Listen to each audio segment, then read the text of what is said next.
road disappeared long before the trees did. Tyler noticed it first. The way the gravel thinned into dirt, then into something barely there at all. His headlights cut through the dark like a blade, catching twisted branches and narrow trunks that leaned in too close. "This is it?" Marcus asked from the passenger seat, squinting ahead. "Yeah," Tyler said, forcing confidence. "Trailhead's about a mile up. That's what the map said." From the back seat, Jordan leaned forward. "You sure that wasn't some outdated forum post from like 2009? Tyler didn't answer right away, because he wasn't sure. The fourth voice came from behind Jordan. "Relax," said Eric. "We'll be fine." Jordan rolled his eyes. "Easy for you to say. You've been quiet this whole ride." Eric just smiled faintly. It was hard to read him in the dim light. Tyler had only met him that morning. Marcus had introduced him casually. "My cousin Eric's in town. Thought he might tag along." No one had objected. Why would they? It was just a camping trip. 4 guys, 1 weekend. Deep woods. Simple, or at least it was supposed to be. They parked at the edge of a clearing just before midnight. No signs, no other cars, no sounds, except the wind moving through the trees. Jordan stepped out first. "Yeah, this is definitely how horror movies start. Man, you say that about everything." Tyler laughed, grabbing a flashlight. Marcus popped the trunk. "Tents, food, firewood. Let's set up before it gets any colder." Eric lingered near the tree line, staring into the darkness like he recognized it. Tyler noticed, but only for a second. Then they got to work. By 1 a.m., the camp was set. A fire crackled softly in the center. The trees formed a tight circle around them, like silent witnesses. The air felt heavy, not cold, just thick. Jordan tossed another stick into the flames. "So what's the plan tomorrow?" "Hike north," Tyler said. "There's supposed to be a lake." "Supposed to be?" Marcus repeated. Tyler shrugged. "We'll find it." Eric finally spoke again. "There is a lake." They all looked at him.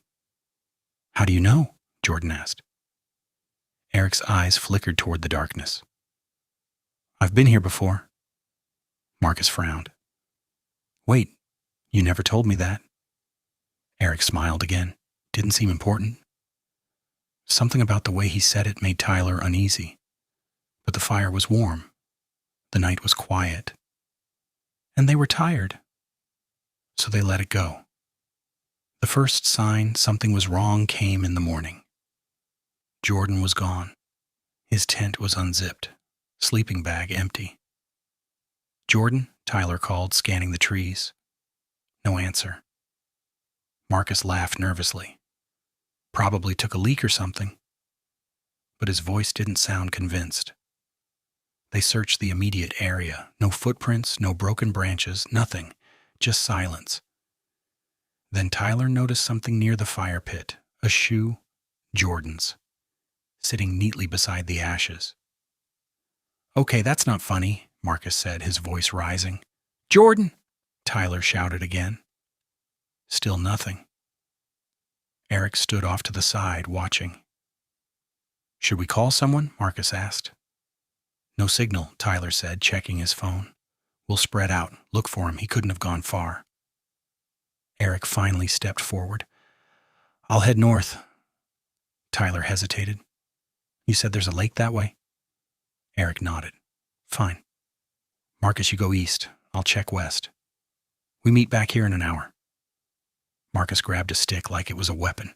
"Yeah, okay." They split up. And that's when everything started to fall apart. Tyler's path led him deeper into the woods. Too quiet, no birds, no insects. Just the crunch of his boots and the pounding of his heart. "Jordan!" he called again. Nothing. He turned to head back and froze. There, carved into a tree trunk, were letters. Fresh. J, just the one. Tyler stepped closer. The bark was still peeling. What the hell? A twig snapped behind him. He spun around. No one there, but for a split second, he thought he saw someone move between the trees, watching. Back at camp, Marcus returned first. No sign of him, he said, breathing hard. This is bad, man. This is really bad. Tyler nodded. I found something, a carving. Just a J. Marcus's face went pale. You don't think...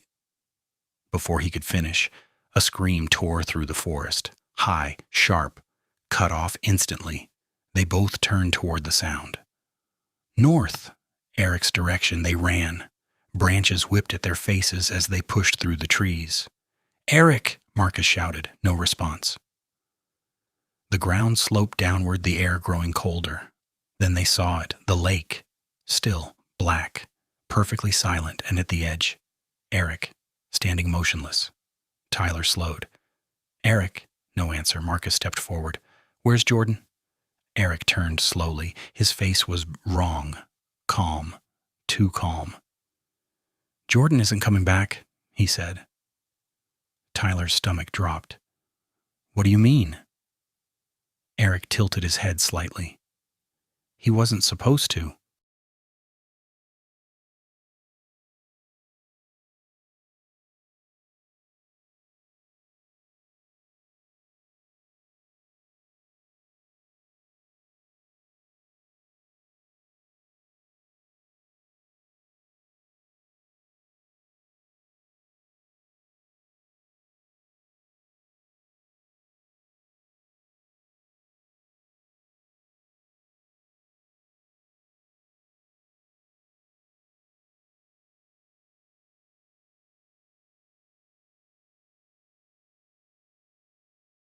Marcus took a step back.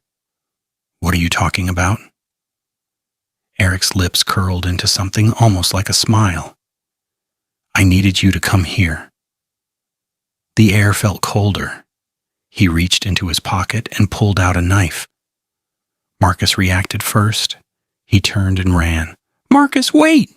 Tyler shouted, but it was too late. Eric didn't chase him. He just looked at Tyler.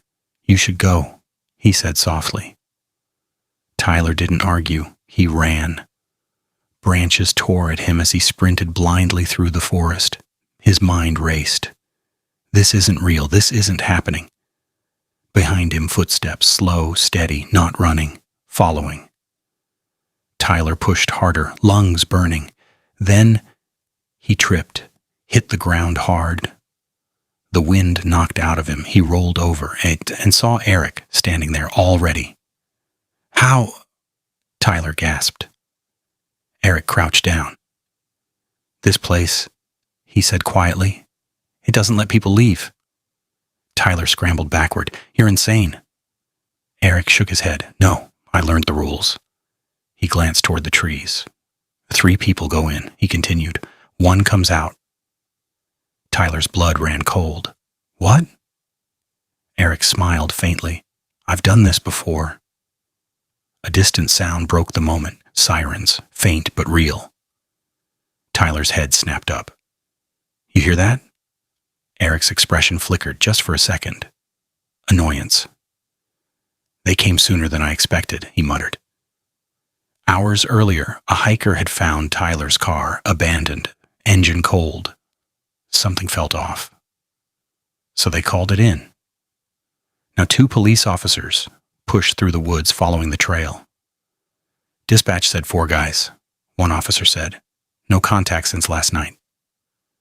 Yeah, well, I don't like this, the other replied. Too quiet. They reached the clearing. Empty, except for the tents, and the fire pit, and a single shoe. Back in the woods, Tyler saw his chance. He lunged, knocked the knife from Eric's hand. They struggled, grappling, crashing into the dirt. You don't understand, Eric shouted. Tyler punched him. You're killing us. I'm surviving, Eric snapped.